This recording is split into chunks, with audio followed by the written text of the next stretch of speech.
Alhamdulillah kita ketemu lagi teman-teman di Rabu malam. Puji syukur kehadirat Allah Subhanahu wa taala yang telah memberikan kita hidayah sehingga kita mau bertemu lagi pada kesempatan malam hari ini. Tak lupa selawat serta salam kita curahkan kepada Nabi kita, Nabi Agung Muhammad sallallahu alaihi wasallam. Baik, langsung saja kita mulai materi kita pada malam hari ini. Tapi sebelumnya seperti biasa, yang belum hafalan silahkan start hafalan dulu. Yuk, siapa nih yang mau start hafalan? Kemarin udah Mbak siapa tadi lupa. Kemarin siapa namanya? Dua orang ya. Aina. Aina sama Linda. Terus kemarin Faza juga udah ya?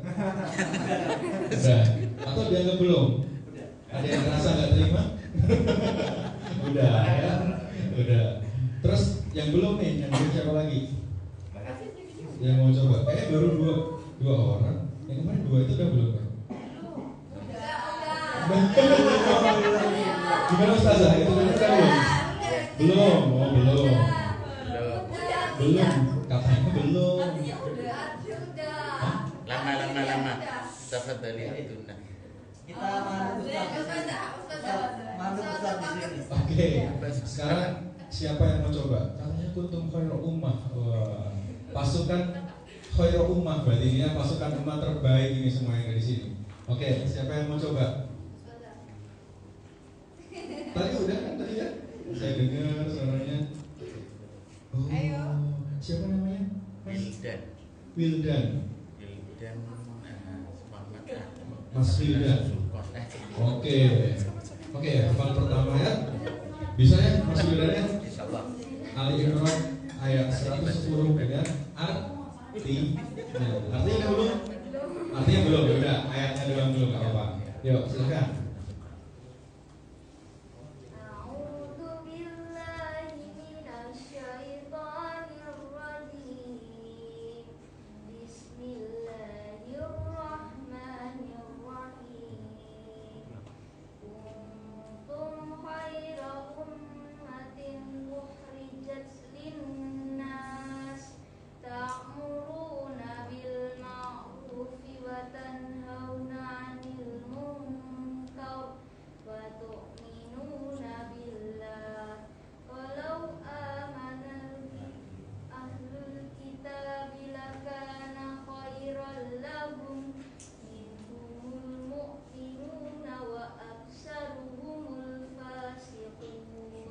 Masya Allah.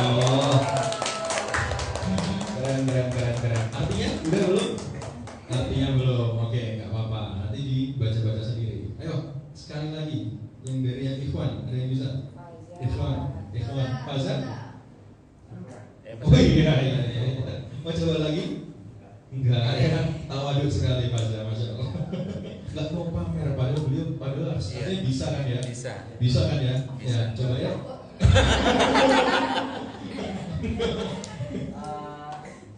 Iya, ayo yang lain.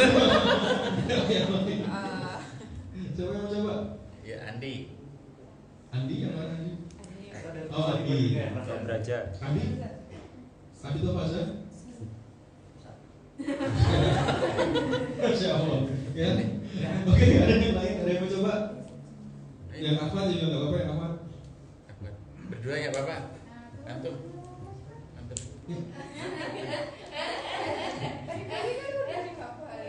Oh, Masya Allah. Dibantu.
Masya Allah.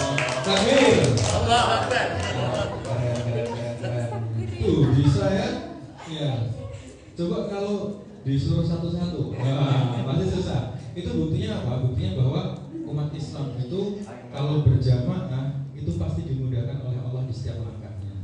Itu spirit daripada hijrahnya Rasulullah dari Makkah menuju Madinah gitu. Dari Makkah menuju Madinah. Saat itu Rasulullah udah berapa tahun berdakwah di Makkah sebelum disuruh hijrah? Rasulullah diangkat Nabi menjadi umur 40. Disuruh hijrah setelah berapa tahun di Sumpah satu bukan. Enggak. 13 tahun ya. 13 tahun. Ya, dia antara 13 tahun 14 tahun lah. Di situ berhasil mengislamkan sebanyak berapa orang? Kita lagi nggak ngomongin prediksi Indonesia lawan Singapura ya. Ganti. Salah. Berapa? Dari sekitar 13 tahun Rasulullah berdakwah fase Makkah gitu ya. Itu berapa hanya bisa menghijrahkan berapa orang? 5. Enggak, lebih. Tawaran. Ya. Jadi tebak-tebakan ya. Bisa jadi. 12. Ya. Ada sekitar apa? Termasuk ideologi apa teman-teman? Kapitalis ya. Asasnya manfaat ya, bersumber kepada akal dan hawa nafsu ya. Kelihatan ya. Hanya bisa menghijrahkan, mengislamkan sekitar 130-an orang, 100-an orang. Tapi selama dakwah di fase Madinah gitu ya, Rasulullah mampu menghijrahkan berapa orang? Haji wada berapa orang? 5. Wih, Haji wada ini pelajaran saya. Haji wada itu SMP ya kalau nggak salah. 12. Wah, 3. enggak. Haji wada. Salah. 1. Banyak. Jelas lah. Oke. Fase Madinah itu 13 tahun, alias sekitar berapa tahun ya? Sekitar berapa tahun setelah fase 13 tahun, berarti umur 53 Rasulullah hijrah ke sudah di Madinah. Umur 50 tahun Rasulullah hijrah dari Makkah menuju Madinah. Di Madinah itu Rasulullah sampai wafat umur berapa tuh? 64 ya. Berarti sekitar berapa tahun? 53 sekitar 8-9 tahunan lah, 8-9 tahun. Itu waktu Haji Wada sudah bisa mengislamkan berapa orang? Mampu hanya dengan 8 tahun Rasulullah di Madinah mampu mengislamkan sekitar 120-an ribu orang di Haji Wada seperti itu. Artinya apa? Rasulullah di Madinah sebagai apa teman-teman?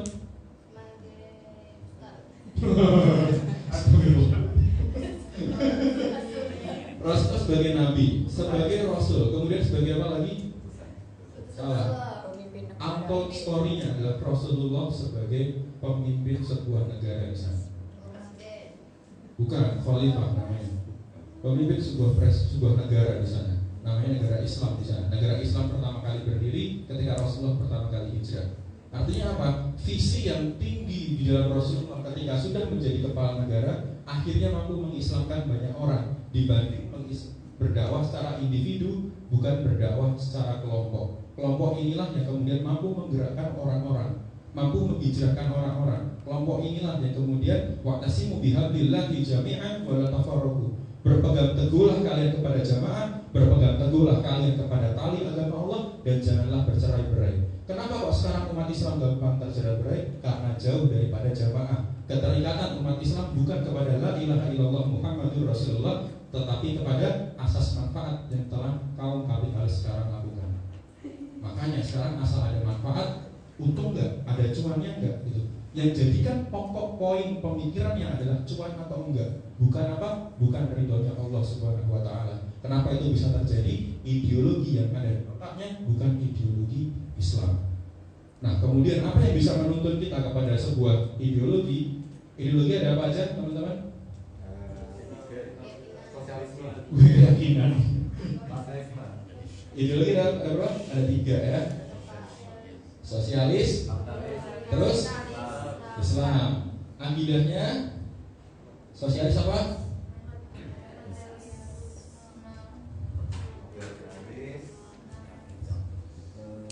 Menafikan kehadiran Tuhan. Tuhan gak ada. God is nothing. Menurut orang-orang sosialis gitu. Terus kemudian akidahnya kapitalis apa? Sekularisme. Melarang agama mengatur kehidupan. Agama boleh nggak mengatur kehidupan di ideologi kapitalis? Boleh nggak? Aslinya boleh nggak? Asal cuan. Ya, menghasilkan keuntungan. Itu yang dipakai akidah daripada kapitalisme. Agama boleh nggak masuk ke hukum pemerintahan kapitalis? Boleh, asal cuan. Terus kemudian kalau Islam akidahnya apa? La ilaha illallah Muhammadur Rasulullah. Terus kemudian sumber hukumnya, kalau kapitalis adalah alat-alat produksi, materi. Kapitalis apa? Akal dan hawa nafsu, betul. Contohnya gimana? Akal dan hawa nafsu. Baru sadar ya. Jadi gini, paling gampangnya akal hawa nafsu menjadi sumber hukumnya orang kapitalis. Pertanyaannya gini, kemarin habis launching undang-undang pornografi ya nggak sih? Anti undang-undang UU PKS apa sih? Kekerasan seksualnya itu loh. Oke, sekarang kita bahas sedikit ya tentang itu. Kalau undang-undang berdasarkan akal dan hawa nafsu itu sifatnya fix atau temporary? Temporary. Contoh paling gampang. Porno zamannya nenek kita sampai zamannya kita itu sama atau beda? Beda. Orang zaman dulu ya, zamannya nenek-nenek kita mungkin ya pakai tank top itu udah porno. Zaman sekarang? Sebentar, itu apa? Hah? Tank top itu apa? Tank top. Aduh. Gimana saya jelasin? Ustazah mohon dibantu. Oke, paling ya. Oke, contohnya saya ganti ya. Zaman nenek kita pacaran itu tabu atau enggak? Tabu. Tapi kalau sekarang pacaran tabu apa enggak? Normal. Bahkan orang yang enggak pacaran dikira orang homo gitu kan. Yang sekarang padahal yang namanya jomblo itu bukan takdir ya. Ya, jomblo itu kutukan. Mohon maaf ya, ustaz atau ustazah yang masih jomblo ini cuma bercanda. Nah gitu. Jadi akal atau hawa nafsu itu pasti temporary. Zaman nenek kita mungkin pakai tank top itu adalah hal yang porno. Tapi kalau zaman sekarang porno atau enggak? Enggak, biasa aja. Bahkan sekarang hal yang biasa. Bahkan beberapa saat yang lalu saya makan ngajak anak istri itu kan di pinggir lapangan bola di daerah rumah saya di kota gede itu. Nah, di situ ada anak SMA, cowok cewek gitu ya. Saya mencoba berhusnuzon, ini kakak adik mungkin ya, kakak adik kan. Saya mencoba berhusnuzon. Ternyata gitu ya. Kemudian si cowoknya tuh mulai ngerangkul, si ceweknya tuh menunjukkan gestur-gestur genit gitu, kayak cacing kepanasan. Terus yang mengherankan adalah mereka beradu jidat di depan saya.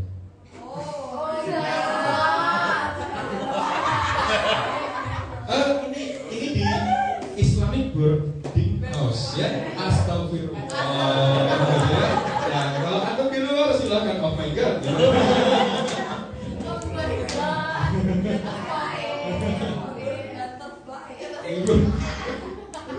Ya, itu terjadi di depan saya. Padahal saksiah apa kemarin saksiah? Kan ada informasi, ada akliyah, ada nafsiyah, ada saksiah. Saksiah apa?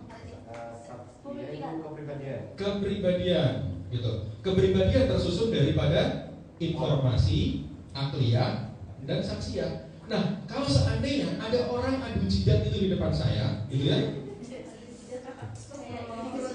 Enggak kayak bomba Garut tuh, enggak tas gitu. Ya enggak gitu loh. Itu kan cowok cewek. Itu kan cowok cewek gitu. Masa kayak adu domba Garut gitu kan, enggak gitu kan. Jadi adu jidat dan mereka mau melakukan hal-hal yang diinginkan gitu. Yang mereka inginkan kan kayak gitu kan, hal-hal yang mereka inginkan kayak gitu. Nah, coba bayangkan itu saya sedang bersama anak saya yang anak kedua saya itu sama anak ketiga tuh. Umurnya 2 tahun sama yang anak ketiga itu baru 7 bulan. Nah itu terus apa namanya? Kalau itu menjadi informasi gitu ya, menjadi informasi ke anak saya, maka bagaimana kepribadian anak saya besok? Maka jangan jangan membiarkan informasi yang jelek itu dikonsumsi mungkin sama kita atau anak kita nantinya gitu ya. Bukan anak kita, kalau anak kita anaknya saya juga gitu ya. Bahaya anaknya teman-teman gitu. Jadi bahayanya di situ. Bahkan teman-teman begini ya, ada teman saya ya, teman anak saya yang pertama tuh umurnya sekitar 4 tahun 7 bulan gitu ya. Anak pertama saya. Ya saya emang hobi beranak gitu ya.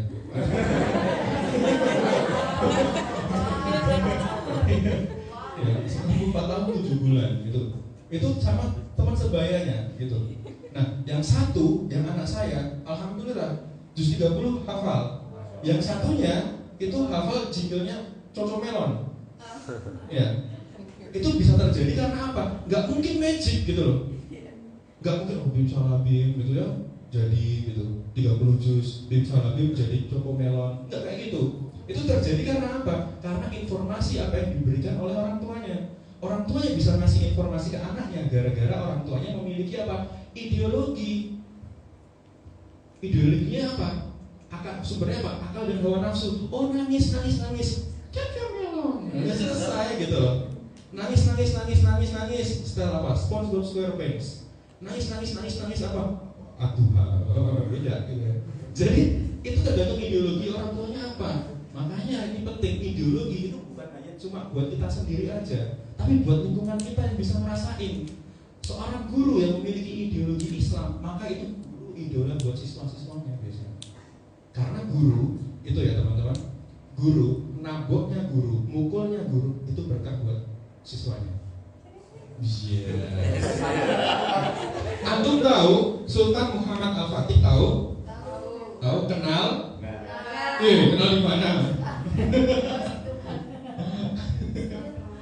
Sultan Muhammad Al-Fatih jadi sultan umur 18, menaklukkan Konstantinopel umur 23 tahun. Sultan Muhammad Al-Fatih di umur 4 tahun, 4 atau 5 tahun itu dikasih guru sama Sultan Murad namanya Syekh Aksamsuddin dan Syekh Ahmad Al-Qurani. Syekh Ahmad Al-Qurani itu mengajari beliau tentang Quran. Ya namanya itu kan. Ya. Syekh Aksamsuddin mengajari beliau 3 ilmu, geografi, matematika dan bahasa. Sehingga Muhammad Al-Fatih di umur 6 tahun sudah menguasai 8 bahasa. Kalau kita bahasa apa? Jawa, Indonesia, Inggris, ada 3 doang. Arab, ya. Masih Jawa enggak? Jawa enggak ya? Enggak. Oke. Berapa bahasa berarti? Yang kalian kuasai? 5. Bahasa daerah. bahasa daerah, bahasa Indonesia, bahasa Jawa, Oke. bahasa Jawa, bahasa Arab. Iya. Oke, Muhammad Al-Fatih mempunyai guru Syekh Aksamsuddin dan Syekh Ahmad Al-Qurani mengajari beliau beberapa ilmu dasar. Kenapa orang Islam harus paham geografi? Karena orang Islam itu disuruh memberikan manfaat bagi sekitarnya. Gitu. Jadi dimanapun dia bertinggal, dia harus tahu kulturnya kayak gimana, daerah-daerah tersebut itu seperti apa. Sehingga orang Islam itu adalah orang yang paling mudah beradaptasi seharusnya.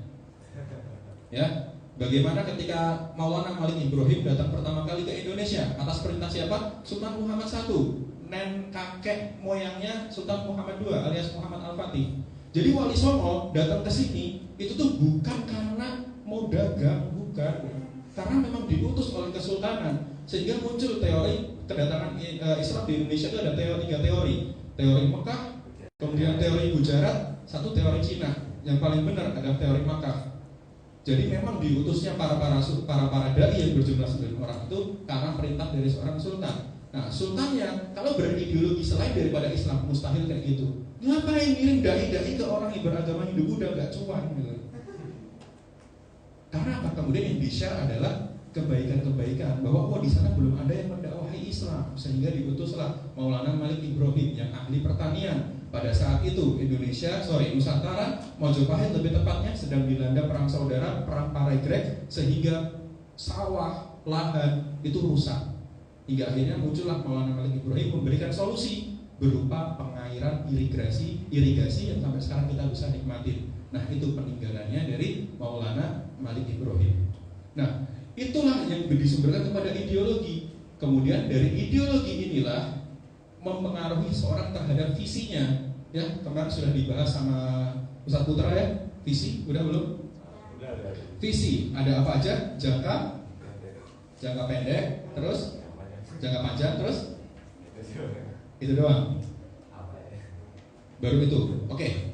Kita lengkapi di sini ya. Terima kasih Putra. Kalau sama Putra kemarin dibahas lengkap, saya bingung bahas apa hari ini gitu ya. Tapi insya Allah kita akan membahas. Ada jangka pendek, ketahuan slide selanjutnya ya. Ada jangka pemikiran manusia. Itu ada 3 jangka. Jangka apa aja? Jangka sorong. Enggak ya? Apa? Jangka pendek, jangka panjang. Jangka pendek, jangka panjang. Yang diketahui orang kan ini. Nah, seseorang itu mempunyai mafahim di dalam kehidupannya, mempunyai paham, mempunyai mafhum, termasuk di dalamnya ideologi tadi. Maka potensi daripada mafahim itu 2. Kalau enggak ketularan, kita yang menularkan. Makanya pentingnya kita bersahabat ya, bukan berteman ya. Kalau berteman mah bebas sama siapa aja. Kalau bersahabat, kita harus bersahabat dengan orang-orang yang mampu mengingatkan kita kepada Allah Azza wa Jalla. Nah, jadi ketika manusia diciptakan oleh Allah di dunia, gitu ya, manusia mempunyai 2 potensi dasar. Apa aja? Kebutuhan dan keinginan. Putra Umar udah bahas pasti ya. Kebutuhan itu ada apa aja?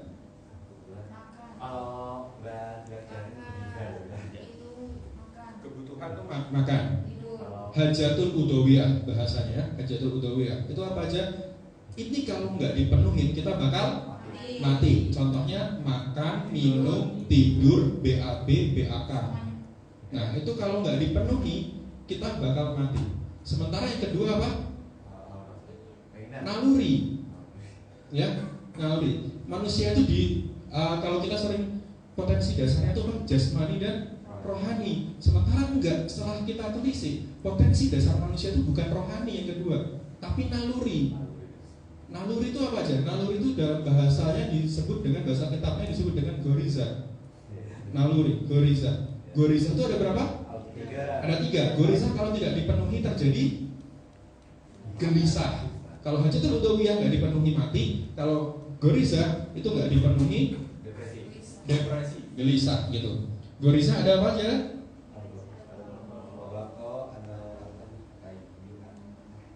Bako,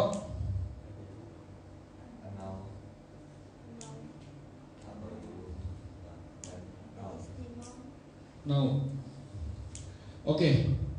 Sementara rohani di mana, gitu ya? Nah, rohani itu ada di eksekusi dalam kita menjalani hajatul udawiyah ataupun kita menjalani goriza. Jadi rohani itu mengikat keduanya, bukan dipilih. Kita kadang terpisah jasmani sama rohani. Akhirnya di masalah jasmani kita mengabaikan rohaninya, gitu. Kesehatan jasmani, jogging, akhirnya rohaninya dilupain. Joggingnya buka-buka aurat. Joggingnya waktu sama azan, ya katanya anak senja menikmati senja, tapi maghrib lewat, gitu ya. Itu anak senja apa? Gitu. Nah, sementara goriza naluri, gitu ya. Dalam kita menjalani hajatul udawiyah ataupun goriza itu harus terikat dengan rohani, alias terikat dengan hukum syarat, harus terikat dengan Islam. Nah, bakok itu apa? Naluri untuk bakok, goriza al bakok, melindungi sesuatu dalam diri kita. Kita senang kalau dipuji, kita benci kalau dibully. Setuju? Sangat. Nah, ketika kita kalau kita disinggung, ketika kita digibahin, kita tersinggung, nah itu namanya goriza bako, naluri untuk mempertahankan eksistensi kita. Tapi eksistensi di sini bukan hal yang buruk loh ya. Eksistensi dalam hal ini adalah artinya mempertahankan keberadaan kita. Harga diri termasuk disinggung, gitu. Kalau nggak dipenuhi, kita dihina gitu ya, kita nggak berani nge-counter, akhirnya apa? Ngedumel, stres gitu ya. Nah itu tidak tersalurkan, nggak sampai mati nggak, kita gelisah. Kemudian goriza atadayun, ini mau dari 3 hal ini, bahkan dicampur sama Hajatul Udhawiyah tadi. Ini mau orang agamanya apa, rasnya apa, sukunya apa, itu tetap ngalamin 2 hal ini tadi. Jadi ngalamin Hajatul Udhawiyah dengan goriza itu pasti, mau agamanya apa, mau rasnya apa, mau kelahirannya di mana, pasti mempunyai 2 naluri dasar manusia ini. Goriza atadayun yaitu naluri untuk menghamba, gitu ya, menghamba, bergantung pada sesuatu. Seateis-ateisnya orang ateis, pasti dia nggak ateis. Ya, saya pernah nonton film ateis, lagi di pesawat terbang gitu ya, saya nggak percaya Tuhan gitu, terus kemudian pesawatnya turbulensi, apa yang dia ucapkan? Oh my God. Who is your God? Gitu kan? Kan?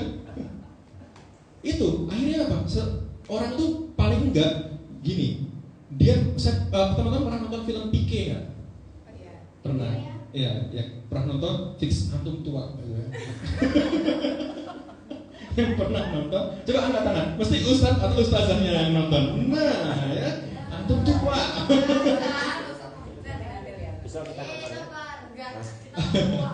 Film itu film mencari Tuhan, gitu ya. Film mencari Tuhan dari berbagai. Karena film itu akhirnya diblokir di India. Ya, film itu diblokir di India. Berarti teman-teman kalau yang nonton Pique, potensinya 2. Kalau nggak nontonnya streaming ilegal, berarti di download di warnet. Ya ketawa. Benar berarti. Kalau nggak streaming ilegal dia minta di warnet. Jadi saat itu Pique diceritain dia itu seorang alien, heran sama kebiasaan umat-umat beragama di India. Hingga pada akhirnya dia begini, oh ada orang tuh percaya sama benda gitu, bahwa benda itu mampu mendatangkan keselamatan gitu. Akhirnya Pique apa? Membawa batu, dia yang bawa gitu. Terus dia menuju ke perempatan. Tadi di perempatan nggak ada apa-apa. Terus dia taruh batu itu di perempatan. Terus sama dia dikasih duit. Terus dia kayaknya kayak doa gini. Terus banyak orang yang lihat, ikutin langkah-langkahnya dia. Artinya apa? Seseorang itu meramah gitu. Dia tidak bisa mengontrol sesuatu yang di luar kendali dia. Manusia menyadari bahwa kendali dia terhadap kehidupan itu terbatas. Bahwa ada energi yang mampu sebenarnya menciptakan dan lebih berkuasa daripada dirinya sendiri sama manusia. Akhirnya manusia itu mempunyai goriza atadayun. Maka orang ateis itu orang yang gelisah. Orang yang nggak percaya Tuhan itu adalah orang yang gelisah. Karena apa? Sebenarnya kalau pengen digali lebih jauh lagi, diajak mikir sedikit lagi, pasti ketemu kok Tuhan, gitu. Tapi Tuhan yang mana dulu dia ketemunya nanti, itu. Terus kemudian yang terakhir adalah goriza nau, yaitu naluri untuk berketurunan. Ya, naluri untuk berketurunan. Siapa di sini yang nggak mau berketurunan? Katakan. Pasti semua pengen berketurunan. Orang homo nggak mau berketurunan, mau. Buktinya dia ini adopsi kan? Dia adopsi orang-orang homo tuh di Amerika tuh. Terus kemudian kawin suntik ya, misalnya dia cowok sama cowok gitu ya, spermanya si cowok di sini, terus dia nyewa rahim, sewa rahim kayak gitu. Ya itulah orang kalau nggak ikut syariat, ujung-ujungnya ngerepotin orang lain, gitu. Di sini ada yang ngerepotin? Ya. Ideologinya apa? Balik ke situ lagi. Nah, nau adalah naluri untuk berketurunan. Contohnya naluri untuk berketurunan itu maka harus dilampiaskan. Nah, maka pacaran itu termasuk dari goriza nau yang tidak tersalurkan. Itu pacaran. Nah, sementara orang mempunyai untuk mengeksekusi ya, untuk mengeksekusi goriza, untuk mengeksekusi hajatul udhawiyah, orang itu butuh yang namanya pola pikir. Gak bisa spontan gitu ya. Kalau spontan itu juga spontanitasnya gitu ya, habitsnya itu pasti dipengaruhi oleh informasi, dipengaruhi oleh akliyahnya, dipengaruhi juga oleh pola pikirnya. Nah, pola pikir manusia ada 3. Yang pertama jangka pendek. Seandainya seseorang gorizah naunya sudah sampai ubun-ubun, sudah gak tertahankan lagi untuk berketurunan, maka kalau orang memiliki pola pikir jangka pendek, apa yang dia lakukan? Apa? Pacaran. Salah. Apa? Gorizah naunya sudah memuncak. Yang cowok-cowok nih biasanya. Kalau gorizah naunya sudah memuncak gitu ya, naluri untuk berketurunannya sudah tinggi, dan antum memiliki pola pikir jangka pendek, apa yang dilakukan? Semalam? Hah? Apa mas? Apa semalam? Ya Allah. Apa semalam? Apa?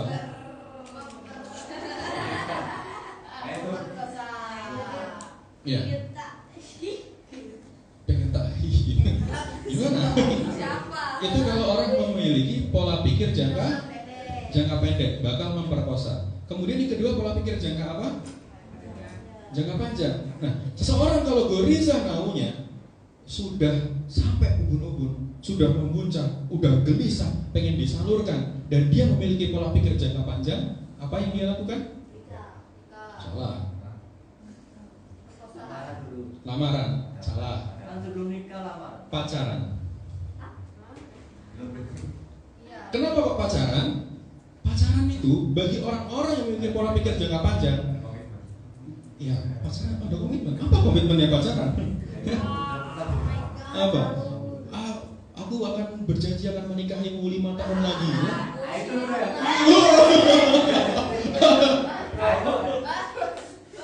Ya. Pengalaman ya?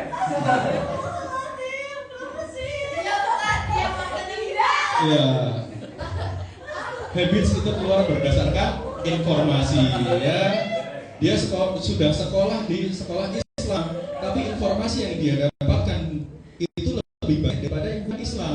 Akhirnya habits keluar, saksiannya juga bukan Islam. Ya, kita bisa bahas materi jadi. Terima kasih, Mbak.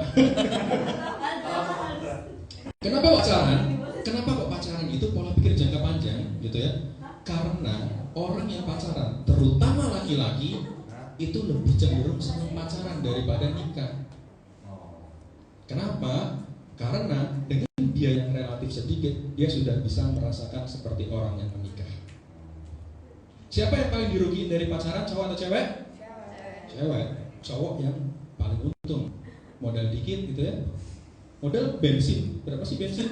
Apalagi kalau motor antum Honda Beat, murah itu, ya 10.000 bisa 50 kilo gitu. Udah bisa jalan-jalan gitu ya.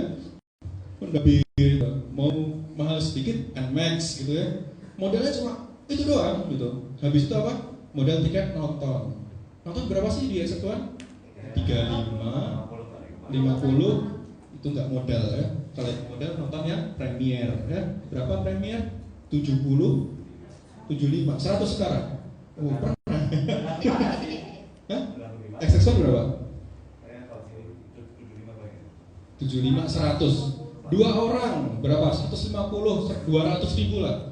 200 ribu. Habis itu dari 200 ribu setelah selesai makan, setelah selesai nonton, terus nongkrong di Starbucks, ya sebelahnya Keswan ada Starbucks. Starbucks tol atau grande itu paling 60 ribu, sekali 2 120, 220. Terus kemudian teman-teman makan berdua kalau yang fancy agak mewah dikit, satu orang 100 ribu gitu ya, 200 ribu, ya 450 ribu lah buat yang cowok, cuma ngeluarin 450 ribu. Tapi apa yang didapat? Tangan ya. Bisa pegang tangan waktu nonton tuh gitu ya, pegang tangan, peluk-pelukan gitu ya. Apa? Loh, antum sering kayak gitu nggak? Alhamdulillah. Alhamdulillah enggak apa alhamdulillah iya? Alhamdulillah enggak lah. Kalau anak-anak dari Budi Mulia 2 insya Allah enggak kayak gitu. Itu cuma anak-anak yang sekolah di Tajem gitu. Bukan Budi Mulia kan banyak ya. Oh, cara yang Tajem juga ya. gitu. Karena apa kok bisa tahu? Riset gitu loh. Karena ketika misalnya saya nonton sama istri gitu ya, itu lihat tuh berdua-duaan gitu ya, kayak gitu masih bocil-bocil gitu ya, bau bajunya tuh bau matahari gitu, ya kayak bau SMP swasta gitu, baunya SMP negeri, apa? Ya kan kedengeran baunya kan, kecium kan? Iya kali bro, Bau kok didengar? bau di dekat, Di dekat. Wah. di dekat. telinganya nggak bisa nyium ya. Iya, kan kedekatan gitu ya. Deket aja udah kerasa baunya. Nah, kayak gitu. Itu pacaran, yang dirugiin cewek. Akhirnya apa? Kemudian kalau kehormatan udah diambil, terus kayak gimana? Masih ingat nggak? Masih ingat nggak sama Starbucks? Masih ingat nggak sama nonton film? Masih ingat nggak sama janji-janji setianya dia? Gak inget lah. Itu cuma omong doang gitu loh. Udah kehormatan diambil. Maka mbak-mbak gitu ya, kalau pacaran tuh ingat ibunya gitu loh, ingat bapaknya gitu loh. Ngeamanahin antum di sini tuh buat apa gitu? Apakah buat terjebak di pergaulan bebas? Apakah buat untuk hamil di luar nikah? Apakah untuk foya-foya? Apakah sekolahnya hanya sekedar menggugurkan kewajiban kita sebagai seorang anak saja, tanpa ngerti apa esensi ilmu yang diberikan oleh sekolah? Maka ketika seseorang anak gitu ya memiliki pola pikir jangka panjang, horizontalnya sudah naik, dia akan mengalami fase yang namanya pacaran. Dan kemudian seorang muslim harus berpikir jangka panjang atau jangka pendek? Ngeri, jangka panjang, jangka akhirat. Seorang muslim harus memiliki pola pikir jangka akhirat. Karena apa? Karena disinilah akhir hayatnya kita nanti, dan setelah itu kehidupan yang abadi akan tersedia di situ. Surat Al-Mulk ayat kedua, di mana?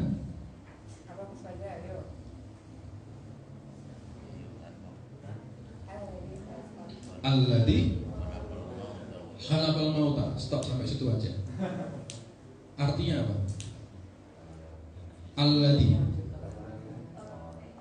khalaqal Khalik siapa? Pencipta. Khalaq menciptakan. Alladzi khalaqal, dialah yang menciptakan. Mauta, mati. Wal artinya dan hayat, hidup. Dialah yang menciptakan mati dan typo nggak sih? Dialah yang menciptakan alladzi khalaqal mauta wal hayat. Typo nggak? Kok dialah yang menciptakan mati dan hidup? Soalnya harus mati hidup lagi. Ya, cerdas. Karena itu nggak typo teman-teman. Karena setelah kita mati, itu akan ada kehidupan yang setelah itu kita nggak mati-mati lagi. Alladzi khalaqal mauta wal hayat, jangka akhirat.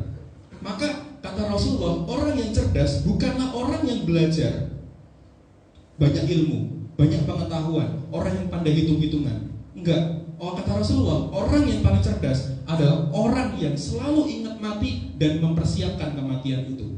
Kita selalu mempersiapkan hidup enak gitu ya. Bekerja, harapannya setelah lulus menjadi direktur, menjadi bekerja di korporat tertentu, mempunyai bawahan banyak banget gitu ya. Itu standar hidup macam apa kayak gitu? Akhirnya apa kalau mikirnya kayak gitu? Semua aturan diterabas, bukan aturan Islam digarap, asal cuan. Kapitalis banget gitu ya. Semua aturan dikerjain gitu. Semua aturan diterapkan, semua aturan nggak peduli. Yang penting aku dapat cuan, yang penting aku dapat untung. Tapi apa? Kehidupan ekonomi di dalam Islam itu bukan hanya untung rugi saja, tetapi surga neraka juga. Dalam kegiatan ekonomi kita tuh menggantungkan menggantungkan kepada Allah atau enggak. Dalam kegiatan ekonomi kita menzalimi orang lain atau enggak gitu. Dalam kegiatan ekonomi kita terlibat dalam riba atau tidak. dalam kegiatan asmara kita. Cinta itu nggak masalah dalam Islam. Cinta diperbolehkan. Halal. Cinta itu tidak bernilai pahala atau tidak bernilai dosa. Yang bernilai pahala atau dosa, bagaimana cara mengeksekusinya. Menuntut ilmu itu tidak ada nilai ilmunya ya, dari proses akhir menuntut ilmu itu tidak ada hasilnya, tidak ada pahala dosanya. Pahala dosanya adalah di prosesnya itu. Antum sesuai syariat nggak di proses menuntut ilmunya? Di proses menuntut ilmu, antum lebih sibuk membantah ustadznya atau antum malah justru berdiskusi dengan ustadznya? Berbeda, membantah sama berdiskusi beda, tukar pikiran beda gitu. Maka itu tergantung dari visinya teman-teman. Karena apa? Karena sesungguhnya setelah jangka akhirat itu, potensinya manusia itu adalah ada 3. Dia bakal menderita selama-lamanya, atau dia bahagia selama-lamanya. Karena apa? Karena udah gak mati-mati lagi. Kalau kita menderita di dunia, paling kalau besok mati ya udah selesai menderitanya. Gitu. Gak ada yang abadi gitu ya. Antum punya suami, antum punya istri, gak ada yang abadi. Pasti bisa salah satu duluan cabut dulu gitu. Entah cabutnya gak ada nyawa atau memang ditinggal pergi gitu. Bisa jadi kayak gitu. Karena gak ada yang abadi. Yang abadi nanti di akhirat gitu. Maka orang yang rela mempertaruhkan hidupnya untuk mengejar dunia hingga mengabaikan ayat-ayat Allah, maka itu orang yang bodoh. Abu Jahal itu nama lainnya adalah Amr bin Hisham. Gelarnya apa? Abu al-Hakam, bapak kebijaksanaan. Abu Jahal musuhnya Rasulullah. Tapi ketika dinasihati soal Islam, dinasihati soal agama, Abu Jahal malah bilang bahwa Rasulullah itu orang yang bodoh. Abu Jahal mengatakan Rasulullah orang yang gila. Apa yang dikatakan Rasulullah adalah dusta. Akhirnya dia mendapatkan gelar sebagai Abu Jahal, bapak kedunguan, bapak kebodohan. Abu Jahal. Gara-gara apa? Orang yang bodoh itu bukan orang yang gak pinter, tetapi orang yang bodoh adalah orang yang tidak mempersiapkan kematian dan tidak mengingat kematian. Maka itu yang harus dipersiapkan. Kita pengen hidup enak, tapi kita seakan lupa ingin mati secara enak. Ilmu dunia boleh sampai S3, tapi ilmu agama mentok di abata dan sah. Gak paham yang lainnya. Bagaimana mengekspresikan bakok sesuai syariat, bagaimana mengekspresikan tadayun sesuai syariat, bagaimana mengekspresikan nau sesuai syariat, gak pernah dibahas, gak pernah diketahui. Akhirnya meninggal pengennya husnul khotimah, insya Allah ngimpi. Karena apa? Karena gak pernah dipelajari. Pola pikirnya hanya mentok sampai jangka panjang doang. Padahal di jangka akhirat inilah, ketika teman-teman pengen berbisnis, apa aja yang perlu dipelajari pertama kali? Modal, hitungan untung ruginya, apalagi relasi, bagaimana promo, salah. Pelajari dulu aturan-aturannya kayak gimana. Aturan mainnya dalam berbisnis dalam Islam tuh kayak gimana. Baru setelah itu pelajari marketingnya, untung ruginya kayak gimana, semacam itu. Antum pengen nikah gitu ya, yang dicari apanya dulu? Bukan aturannya. Kadang orang tuh mempelajari bukan aturannya, tetapi yang dipelajari apa? Maunya yang cantik gitu ya, maunya yang ganteng, soleha, hafal juz 30 apa 30 juz? 30 juz ya. Tapi enggak ngaca gitu kan. Antum pengen jadi istri seorang ahli tahajud. Dikira enak ahli tahajud ya? Dikira enak punya suami ahli tahajud. Kalau antum sendiri bukan ahli tahajud, mendapatkan suami seorang ahli tahajud itu susah. Serius. Karena apa? Jam 2 malam disuruh bangun. Apa? Enggak, alhamdulillah enggak. Atau antum mau coba pengalaman itu? Susah gitu ya. Gitu. Antum masih senang nonton konser, pengen punya suami hafiz Quran gitu ya. Itu juga susah gitu. Yang satu dengerin BTS, yang satu lagi murojaah gitu ya. Wah bentar dong, kamu ganggu hafalan BTS ku gitu. Yang satunya, kamu yang ganggu hafalan Quranku. Gimana coba? Nah itulah kalau kita tidak terikat pola pikir sekali lagi gitu.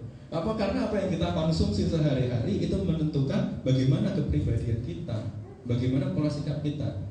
Jadi seseorang yang galau asmara, saya bilang mending antum tuh galau mati deh. Serius. Karena orang yang sudah mempersiapkan kematian itu insya Allah sudah mempersiapkan semuanya. Udah mempersiapkan semuanya. Karena apa? Karena dia udah siap untuk mati. Akhirnya hafalannya ditambah. Dia nggak mau berkehidupan selain dengan menggunakan ayat-ayatnya Allah kayak gitu. Akhirnya semuanya relate gitu loh.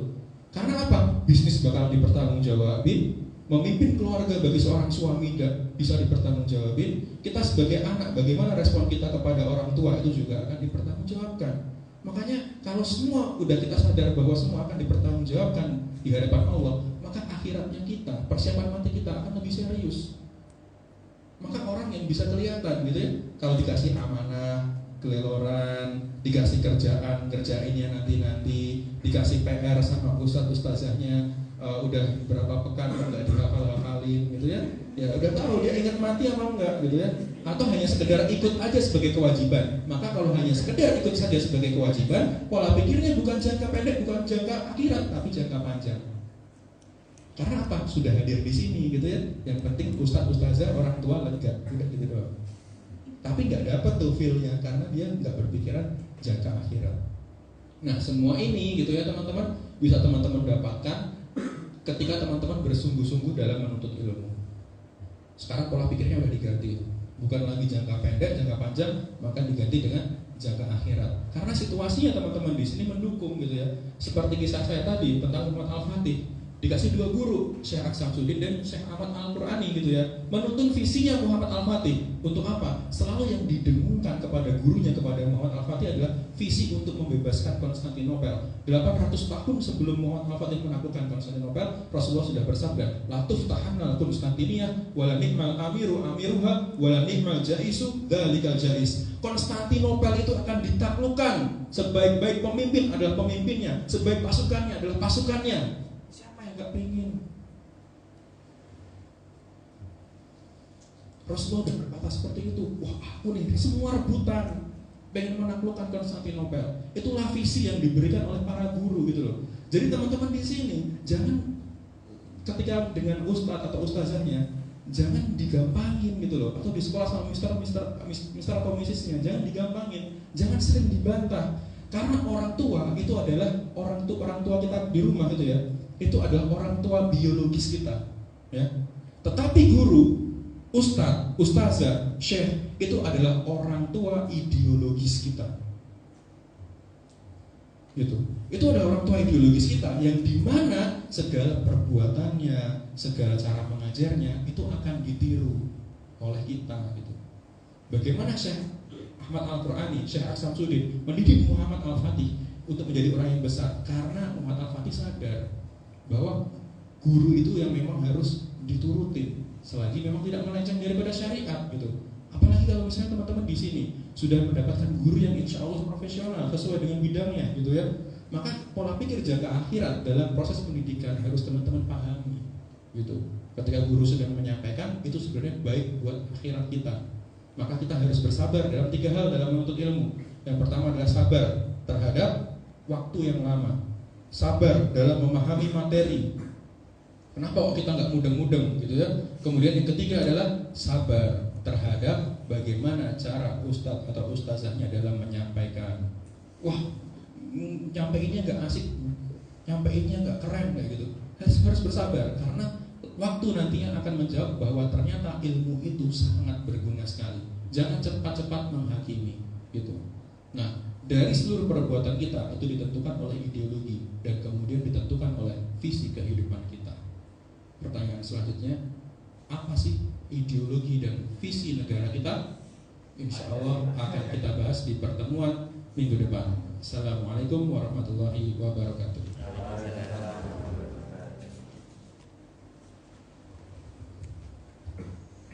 Ya silakan langsung boleh minta. Ya.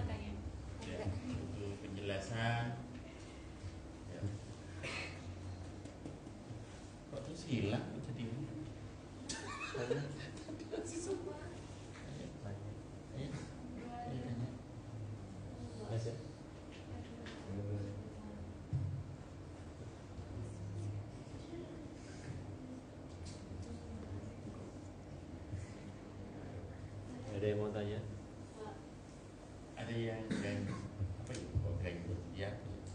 luas. Ya, monggo silahkan. Oke, kalau sambil menunggu yang mau tanya, kita masuk ke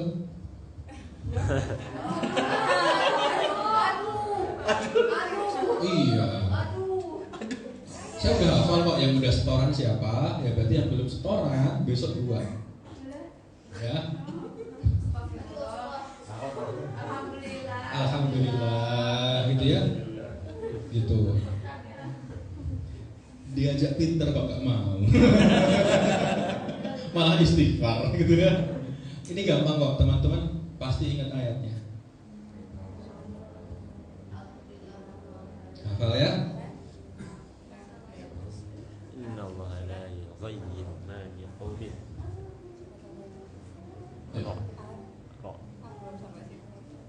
Jadi, ini cuma potongan ayat loh, nggak satu ayat full. Ini cuma potongan ayat gitu ya. Dalam satu ayat ini cuma potongannya doang, nggak full gitu ya. Nah, seseorang itu bisa berubah karena tiga hal. Ya, yang pertama adalah perasaan, peraturan, dan kemudian adalah penjiwaannya dia. Seseorang itu bisa berubah karena penjiwaan, peraturan, peraturan, terus sama kepribadiannya dia, sama perasaannya dia. Nah, jadi Allah itu nggak akan merubah kita. Di sini merubah keadaan. Oleh para mufasir dijelaskan merubah keadaan dalam ayat ini maksudnya apa? Maksudnya adalah pemikiran manusia. Karena pemikiranlah kunci buat kita bisa melakukan sesuatu, gitu. Ada orang yang senang judi karena pemikiran dia judi itu menguntungkan. Ada orang yang bilang judi itu haram karena dia mengkonsumsi literasi yang bilang judi itu haram, gitu. Nah, maka perbuatan kita itu ditentukan dari apa yang kita konsumsi. Baik itu berupa referensi, baik berupa makanan, ya makanan yang halal, ataukah yang haram, ataukah yang syubhat yang biasa kita konsumsi, itu akan mempengaruhi perbuatan kita. Kok kita orangnya malas ibadah, kok kita orangnya hafalan susah masuk. Coba lihat hal apa yang pernah kita perbuat. Apakah kita mengkonsumsi makanan yang haram, apakah kita suka menggibahi orang, sehingga Allah menghalangkan hikmah ilmu yang ada pada diri kita. Seperti itu. Oke, jadi yang sudah store hafalan, kayak misalnya tadi ada Wildan ya, Wildan, terus kemarin ada siapa? Yang cowok ada Faza udah ya, udah ya. Terus ada tadi ada Mbak 3 itu sama yang 2 itu udah kemarin. Nah, yang belum besok hafalan 2 ayat ini. Gitu. Oke, monggo silakan kalau ada yang mau bertanya.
Bismillahirrahmanirrahim.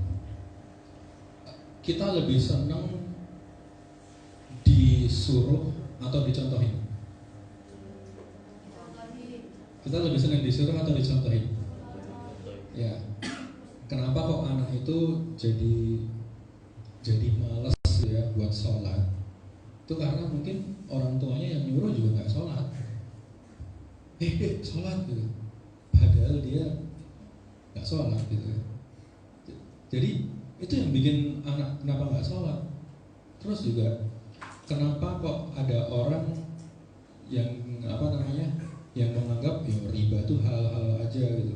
Ya karena mungkin dia mendapatkan contoh bahwa ya riba itu halal gitu. Nah pada dasarnya manusia tuh nggak senang kalau disuruh, tapi manusia paling senang kalau dicontohin gitu. Nah nasihat terbaik adalah dengan mencontohkan. Orang yang berkehidupan dengan jangka pendek atau jangka panjang itu biasanya orangnya bahasa Jawanya itu kemrungsung. Kemrungsung itu apa ya bahasa Indonesianya? Tergesa-gesa, gelisah, ngejalin apa nggak tentu gitu. Nah kita bisa masuk di situ. Kita tanya problemnya apa? Kenapa sih kok gelisah banget gitu? Wah ternyata aku tuh nggak pernah karir yang dipikirin. Pokoknya naik karir terus. Gimana caranya kerja dari pagi ketemu pagi lagi? Kok nggak ada ya yang ternyata yang bisa yang bisa aku capai gitu. Kok rasanya cuma capeknya doang gitu. Uang nggak tahu kemana dan sebagainya. Nah itu kita bisa masuk ke situ dengan ngasih nasihat tanpa kita harus nyuruh dia untuk menjadi sesuatu yang lebih baik gitu. Ada orang belum berhijab, terus tiba-tiba kita suruh, lu berhijab dong, neraka kalau enggak. Kira-kira mau berhijab nggak? Enggak, mungkin dia cowok kan. Enggak. Ya biar kalian nggak pada ngantuk gitu loh ya. Ya dia cewek gitu, neraka gitu. Lu nggak sholat gitu, neraka gitu, kafir lu gitu. Kira-kira mau sholat nggak? Enggak gitu. Ya yang hilang daripada kita umat Islam itu bukan soal ilmu, karena di zaman digital ini ilmu itu gampang banget diakses. Yang hilang dari seorang muslim sekarang itu adalah hikmah. Bagaimana cara menyampaikan ayat-ayatnya Allah tapi tidak menggunakan ayat-ayatnya. Gimana caranya? Karena orang-orang yang udah anti sama agama, dia nggak mau dinasihatin pakai agama. Iya, orang kapitalis, orang sosialis gitu kan. Makanya juga Allah berfirman, ud'u ila sabili rabbika bil hikmah wal mau'izatil hasanah gitu. Sampaikan seruan Tuhanmu dengan cara yang baik gitu. Dengan cara yang baik dan pengajaran yang baik gitu. Wal mau'izatil hasanah, dengan pengajaran yang baik gitu. Nah, itu kata Allah. Jadi kita tuh berkata seperti bahasa kaumnya. Jadi kalau dia orang yang jauh dari agama, dia masih asing dengan syariat, maka gunakanlah bahasa-bahasa pertemanan, gitu. Gunakan dengan bahasa-bahasa casual, gitu. Nah, dan juga dengan mencontohkan, gitu. Walaupun kalimat antum nggak sholat masuk neraka loh, kafir nanti, ya itu juga benar, gitu. Tapi nggak tepat, ya. Disampaikan kepada orang yang belum paham agama. Kalau dikasih itu target dakwahnya adalah misalnya antum ngingetin orangnya adalah orang yang paham agama, orang yang udah sering ke masjid, orang yang sering ngisi pengajian. Antum ingetin nggak tadi nggak sholat masuk neraka, ya pas gitu. Tapi yang diingetin adalah orang yang belum paham agama, yang bahkan pikirannya jangka pendek jangka panjang gitu, maka menggunakan bahasa-bahasa kias, bahasa dengan metafor gitu. Gitu sih saran dari saya. Tapi yang penting jangan dijauhin, ya. Jangan dijauhin gitu. Karena apa? Karena siapa tahu Allah amanahkan beliau itu untuk antum untuk mendapatkan amal jariah. Siapa tahu bisa jadi wasilah hijrahnya beliau. Kayak gitu. Kan nanti jadi amal jariah tuh kayak gitu. Nah, kalau makanya saya gini, ketika ada teman-teman, wah Ustaz, dia tuh susah banget nasihatin, aku tinggalin gitu. Jangan. Tetap ditemenin. Nanti siapa yang dakwahin dia gitu kan. Gitu. Kalau Nabi Yunus aja berpaling dari kaumnya, kemudian Allah berikan teguran berupa dimakan ikan paus gitu ya. Nah, apalagi kita, Nabi bukan penuh dosa, iya, ngarap surga sering gitu ya. Udah sholat khususnya waktu kalau usolinya dibaca gitu ya. Kadang waktu takbiratul ihram, ingat Allah, idrak silah bilahnya dapat tuh, hubungan sama Allah. Habis itu ingat yang lain, gitu. Itu kan kita jauh tuh dari surga kalau kayak gitu. Nah, maka gunakan bahasa yang kemudian lebih friendly, gitu sih mas. Karena Allah bisa. Cukup ya? Ya, baik. Cukup Ustaz. Baik, mari kita akhiri